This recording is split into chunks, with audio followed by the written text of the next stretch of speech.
Hi, welcome back to Weekly Outlook. നമ്മൾ ഇന്ന് നോക്കാൻ പോകുന്നത് നെക്സ്റ്റ് വീക്കിലേക്ക് എൻട്രി ചാൻസ് കിട്ടാനുള്ള supply zones and demand zones ആണ്. സോ ഓരോ സപ്ലൈ സോൺസും ഡിമാൻഡ് സോൺസും പ്രൈസ് എത്തുകയാണെങ്കിൽ നിങ്ങൾ നിങ്ങളുടേതായ കൺഫർമേഷൻ ആഡ് ചെയ്തിട്ട് വേണം നിങ്ങൾ എൻട്രി എടുക്കാൻ വേണ്ടിയിട്ട്. അതായത് ഡയറക്റ്റ് എൻട്രി എടുക്കരുത്. ഡയറക്റ്റ് എൻട്രി എടുക്കുകയാണെങ്കിൽ തന്നെ അതിനനുസരിച്ച് റിസ്ക് മാനേജ്മെൻറ്റ് പൊസിഷനൈസ് ഒക്കെ ചെയ്തിട്ട് വേണം നിങ്ങൾ എൻട്രി എടുക്കാൻ വേണ്ടിയിട്ട്.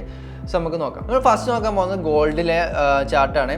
സോ നമ്മൾ നോർമലി ഗോൾഡ് നോക്കാറില്ല. സോ നമ്മൾ ഈ വീക്ക് തൊട്ട് നമ്മൾ ഗോൾഡിൻ്റെ അനാലിസിസ് കൂടെ നമ്മൾ ഇൻക്ലൂഡ് ആക്കുന്നുണ്ട്. നമ്മൾ ഇത്രയും കാലം ഇൻക്ലൂഡ് ആക്കാതിരിക്കാനുള്ള റീസൺ എന്താ വെച്ചാൽ നമ്മൾ ഗോൾഡിൻ്റെ ഡെയിലി അനാലിസിസ്, ഗോൾഡിൻ്റെ ആയാലും യൂറോസിൻ്റെ ആയാലും GBP USDൻ്റെ ഒക്കെ ആയാലും ഡെയിലി അനാലിസിസ് നമ്മൾ യൂട്യൂബിൽ അപ്ലോഡ് ചെയ്തുകൊണ്ടാണ് ഞാൻ ഗോൾഡ് അധികം ഫോക്കസ് ചെയ്യാത്തത്. സോ ഇനി നമുക്ക് വീക്ക്ലി ഔട്ട്ലുക്കിൽ നമുക്ക് എന്ത് ചെയ്യാം, ഗോൾഡ് ആഡ് ചെയ്യാം. സോ ഗോൾഡിൻ്റെ വ്യൂ പറയുകയാണെങ്കിൽ ഗോൾഡ് നമുക്ക് ഈ ഒരു എന്താ പറയുക, ഈ ഒരു സപ്ലൈ സോണിൽ പ്രൈസ് എത്തിയതിന് ശേഷം നല്ല രീതിയിൽ റിയാക്ട് ചെയ്തിട്ടുണ്ട്. സോ ഇവിടുന്ന് കൺഫർമേഷൻസ് കിട്ടിയിട്ടുണ്ടായിരുന്നു, ഇവിടുന്ന് എൻട്രീസ് എടുത്തിട്ടുണ്ടായിരുന്നു. ഇനി നമുക്ക് നെക്സ്റ്റ് നോക്കാൻ പറ്റുന്ന ഒരു ഏരിയ എന്ന് പറഞ്ഞാൽ ഈ ഒരു ഏരിയ ഇമ്പോർട്ടൻറ്റ് ലെവലാണ്. ഇത് 4 hour ആണ്. ഈ ഒരു ഏരിയ 4 hour ടൈം ഫ്രെയിമാണ്. ഈ ഒരു ഏരിയ ഇമ്പോർട്ടൻറ്റ് ലെവലാണ്. ഈ ഒരു ഏരിയയിൽ നിന്ന് പ്രൈസ് റിയാക്ട് ചെയ്യാനുള്ള ചാൻസ് ഉണ്ട്. ഇത് ബ്രേക്ക് ആയി കഴിഞ്ഞാൽ ഈ ഒരു ഏരിയയിൽ നിന്ന് കൂടെ റിയാക്ട് ചെയ്യാനുള്ള ചാൻസ് ഉണ്ട്. ഇനി ഇവിടുന്ന് റിയാക്ട് ചെയ്തിട്ട് പ്രൈസ് ഈ ഒരു ഓർഡർ ബ്ലോക്ക് ബ്രേക്ക് ആവുകയാണെങ്കിൽ ഈ ഒരു ഓർഡർ ബ്ലോക്ക് നമുക്ക് സെല്ല് നോക്കാവുന്നതാണ്. ഇത് നല്ലൊരു പൊട്ടൻഷ്യൽ സോണാണ്. കാരണം നല്ല രീതിയിൽ ലിക്വിഡിറ്റി എല്ലാം ഈ ഒരു സോണിൽ അണ്ടർലൈറ്റ് ലിക്വിഡിറ്റി എല്ലാം മാർക്കറ്റിൽ ക്രിയേറ്റ് ചെയ്തിട്ടുണ്ട്. സോ ഇത് നല്ലൊരു പൊട്ടൻഷ്യൽ സോണാണ്. ഇവിടെ നമുക്ക് എൻട്രി നോക്കാവുന്നതാണ്. നെക്സ്റ്റ് നമ്മൾ നോക്കുന്നത് NST CAD ആണ്. NST CAD നമ്മൾ ലാസ്റ്റ് വീക്ക് ഡിസ്കസ് ചെയ്തിട്ടുണ്ടായ സോണ് ഈ ഒരു സോണാണ്. പക്ഷേ ഈ ഒരു സോണിൽ എൻട്രി എടുക്കണമെങ്കിൽ ഒരു ക്രൈറ്റീരിയ പറഞ്ഞിട്ടുണ്ടായിരുന്നു. ഈ ഒരു സോണിക്ക് വേണ്ടിയില്ല പ്രോപ്പർ ലിക്വിഡിറ്റി ക്രിയേഷൻ നടക്കണം എന്നുള്ളത്. ഇവിടെ നമുക്ക് നോക്കുകയാണെങ്കിൽ അറിയാം നല്ലൊരു ലിക്വിഡിറ്റി ക്രിയേഷൻ നടന്നിട്ടില്ല.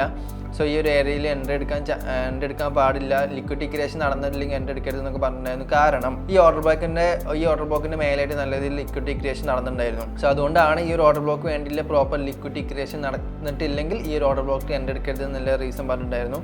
അതിനുശേഷം മാർക്കറ്റ് ഈ ഒരു ഓർഡർ ബ്ലോക്ക് ഫെയിൽ ആയതിനു ശേഷം മാർക്കറ്റ് നല്ല ഒന്ന് സൈഡ് വൈസ് ആയിട്ടാണ് ഉള്ളത്. നെക്സ്റ്റ് നമ്മൾ നോക്കുന്നത് AUD JPY ആണ്. AUD JPY നമ്മൾ ലാസ്റ്റ് വീക്കിൽ അതിന് മുന്നത്തെ വീക്കുകൾ നമ്മൾ ഡിസ്കസ് ചെയ്ത സോണായിരുന്നു. ഈ ഒരു സോൺ ഇവിടുത്തെ പ്രൈസ് നല്ല രീതിയിൽ റിയാക്ട് ചെയ്തിട്ടുണ്ട്. അതിനുശേഷം പ്രൈസ് ഡൗൺ ആയിട്ടുണ്ട്. സോ നമുക്കിനി നെക്സ്റ്റ് നോക്കാൻ പോകുന്ന ഒരു ഏരിയ എന്ന് പറയുന്നത് ഈ ഒരു ഡിമാൻഡ് സോൺ നമുക്ക് ഫോക്കസ് ചെയ്യാവുന്നതാണ്. ഈ ഡിമാൻഡ് സോണിൽ വരികയാണെങ്കിൽ നമുക്ക് എന്ത് ചെയ്യാം, ഒരു ബൈ നോക്കാവുന്നതാണ്. നെക്സ്റ്റ് നമ്മൾ നോക്കുന്നത് GBP AUD ആണ്. GBP AUD നമുക്കൊരു നല്ലൊരു സോൺ എന്ന് പറയാൻ മാത്രം നല്ലൊരു സോണില്ല, എൻട്രി ചെയ്യാൻ നല്ലൊരു സോണില്ല. സോ നമുക്ക് GBP AUD നമുക്ക് നോക്കണ്ട. ലാസ്റ്റ് വീക്കിൽ നമ്മൾ ഡിസ്കസ് ചെയ്തൊരു സോണായിരുന്നു ഈ ഒരു സോണിൽ നിന്നാണ് പ്രൈസ് റിയാക്ട് ആയിട്ടുള്ളത്. സോ നെക്സ്റ്റ് നമ്മൾ നോക്കുന്നത് യൂറോ ക്യാഡ് ആണ്. യൂറോ ക്യാഡിൽ നമ്മൾ ഈ ഒരു സോൺ നമ്മൾ പറഞ്ഞിട്ടുണ്ടായിരുന്നു, അവിടെ നിന്നും പ്രൈസ് റിയാക്ട് ആയിട്ടുണ്ട്. സോ നെക്സ്റ്റ് നമ്മൾ നോക്കുന്ന ഒരു സോണ് പൊട്ടൻഷ്യൽ സോൺ എന്ന് പറയുന്നത് പ്രൈസ് ഈ ഒരു സോണിൽ നിന്നാണ് റിയാക്ട് ആയിട്ടുള്ളത്. സോ നമുക്ക് വേണമെങ്കിൽ ഇനി ഈ ഒരു സോണും കൂടെ നമുക്ക് കൺസിഡർ ചെയ്യാം. പ്രൈസ് ഈ ഒരു സോണിലേക്ക് എത്തുകയാണെങ്കിൽ നമുക്ക് ബൈ നോക്കാവുന്നതാണ്. നെക്സ്റ്റ് നമ്മൾ നോക്കുന്നത് AUD USD ആണ്. AUD USDയിൽ നമുക്ക് നല്ലൊരു സോണ്, ഒരു പ്രോപ്പർ സോണില്ല. സോ നമുക്ക് AUD USD നോക്കണ്ട. നെക്സ്റ്റ് GBP NSD ആണ്. GBP NSDയിൽ നമുക്ക് ഈ ഒരു സോണിൽ നമുക്ക് എൻട്രി എടുക്കാം. ഈ ഒരു സോണിക്ക് പ്രൈസ് എത്തുകയാണെങ്കിൽ നമുക്ക് സെല്ല് നോക്കാവുന്നതാണ്. നെക്സ്റ്റ് നമ്മൾ നോക്കുന്നത് യൂറോ AUD ആണ്. യൂറോ AUDയിൽ നമുക്ക് ഈ ഒരു സോൺ വാലിഡ് ആണ്. ഈ ഒരു സോണിക്ക് എത്തുകയാണെങ്കിൽ നമുക്ക് എന്ത് ചെയ്യാം, ഒരു ബൈ നോക്കാവുന്നതാണ്. ലിക്വിഡിറ്റി ക്രിയേഷൻ മാർക്കറ്റിൽ നടന്നിട്ടുണ്ട്. അതുപോലെ തന്നെ മേലേക്കും നല്ല രീതിയിൽ ലിക്വിഡിറ്റീസ് ഉണ്ട്. സോ പ്രൈസ് ഈ ഒരു സോണിൽ നിന്ന് റിയാക്ട് ചെയ്യാനുള്ള ചാൻസ് കൂടുതലാണ്. സോ ഇവിടെ എത്തിയാൽ നിങ്ങൾക്ക് കൺഫർമേഷൻ കിട്ടുകയാണെങ്കിൽ നിങ്ങൾക്ക് ബൈ നോക്കാവുന്നതാണ്. നെക്സ്റ്റ് നമ്മൾ യൂറോ NSD ആണ് നോക്കുന്നത്. യൂറോ NSDയിൽ നമുക്ക് നല്ലൊരു പൊട്ടൻഷ്യൽ സോണ് ഇതൊരു സോണാണ്. ഈ ഒരു സോണിലെത്തുകയാണെങ്കിൽ നമുക്ക് എന്ത് ചെയ്യാൻ പറ്റും, ഒരു ബൈ നോക്കാം. നെക്സ്റ്റ് AUD CAD ആണ്. AUD CADൽ നമുക്ക് ഈ ഒരു സോൺ വാലിഡ് ആണ്. ഈ ഒരു ഡിമാൻഡ് സോൺ നമുക്ക് കൺസിഡർ ചെയ്യാൻ പറ്റുന്നതാണ്. ഇതെല്ലാം 2 hourലാണ്. ഞാനിപ്പോൾ എക്സ്പ്ലെയിൻ ചെയ്തതെല്ലാം 2 hourലാണ്. ഗോൾഡ് മാത്രമേ നമ്മൾ 4 hourൽ എക്സ്പ്ലെയിൻ ചെയ്തിട്ടുള്ളൂ. നെക്സ്റ്റ് നമ്മൾ നോക്കുന്നത് NST USD ആണ്. NST USDയിൽ നമുക്ക് ഇമ്പോർട്ടൻ്റ് ആയിട്ടുള്ള സോൺ എന്ന് പറയാൻ നല്ലൊരു സോണില്ല. അപ്പോൾ പ്രൈസ് ഈ ഒരു സോണിനാണ് റിയാക്ഷൻ നടന്നുകൊണ്ടിരിക്കുന്നത്. സോ നമുക്ക് വെയിറ്റ് ചെയ്യാം, നല്ലൊരു സോണിന് വേണ്ടിയിട്ട് വെയിറ്റ് ചെയ്യാം. നെക്സ്റ്റ് നമ്മൾ നോക്കുന്നത് USD CHF ആണ്. USD CHFലും നല്ലൊരു സോണില്ല. എന്നാലും ഈ ഒരു സോണിക്ക് എത്തുകയാണെങ്കിൽ നമുക്ക് കൺഫർമേഷൻ കിട്ടുകയാണെങ്കിൽ നമുക്ക് സെല്ല് നോക്കാവുന്നതാണ്. നെക്സ്റ്റ് നമ്മൾ AUD NSDയിൽ നമ്മൾ ലാസ്റ്റ് വീക്കിൽ ഡിസ്കസ് ചെയ്ത സോണുകളായിരുന്നു ഈ ഒരു സോണും ഈ രണ്ട് സോണിൽ നമുക്ക് എന്ത് ചെയ്തിട്ടുണ്ട്, നല്ല രീതിയിൽ റിയാക്ഷൻ തന്നിട്ടുണ്ട്. സോ നിങ്ങൾക്ക് ഈ 2 സോണിൽ നിന്നൊക്കെ നിങ്ങൾ എൻ്റെ എടുത്തിട്ടുണ്ടെങ്കിൽ താഴെ ഒന്ന് കമൻറ്റ് ചെയ്യണം. ഓക്കെ.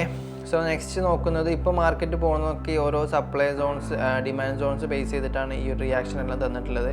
സോ ഇനി ഈ ഒരു ഹൈ ബ്രേക്ക് ആവുകയാണെങ്കിൽ നമുക്ക് എന്ത് ചെയ്യാം, ഈ ഒരു ഓർഡർ ബ്ലോക്ക് എടുക്കാം, ഈ ഒരു ഡിമാൻഡ് സോൺ എടുക്കാം. അതായത് ഈ ഡിമാൻഡ് സോൺ മിറ്റിഗേറ്റ് ചെയ്യാതെ വേണം ഈ ഒരു ഹൈ ബ്രേക്ക് ആവാൻ വേണ്ടിയിട്ട്. സോ ഈ ഒരു ഹൈ ബ്രേക്ക് ആവുകയാണെങ്കിൽ നമുക്ക് ഈ ഒരു സോൺ കൺസിഡർ ചെയ്യാവുന്നതാണ്. നെക്സ്റ്റ് നമ്മൾ നോക്കുന്നത് യൂറോ CHF ആണ്. യൂറോ CHF നമ്മൾ ലാസ്റ്റ് വീക്കിലൊക്കെ ഡിസ്കസ് ചെയ്ത സോൺ തന്നെയാണിത്. സോ ഈ ഒരു സോൺ എത്താണെങ്കിലൊക്കെ നമുക്ക് സെല്ല് നോക്കാം. കാരണം നല്ല രീതിയിൽ ലിക്വിഡിറ്റി ക്രിയേഷൻസ് ഈ സോണിൻ്റെ താഴായിട്ട് ക്രിയേറ്റ് ചെയ്തിട്ടുണ്ട്. സോ നമുക്കിതൊക്കെ വാലിഡ് ആണ്. അതുപോലെ തന്നെ വാലിഡ് ആണ് ഈ ഒരു ഡിമാൻഡ് സോണും. ഈ ഡിമാൻഡ് സോൺ വാലിഡ് ആണ്. ഇവിടെ നിന്നൊക്കെ നമുക്ക് എൻട്രീസ് എടുക്കാം.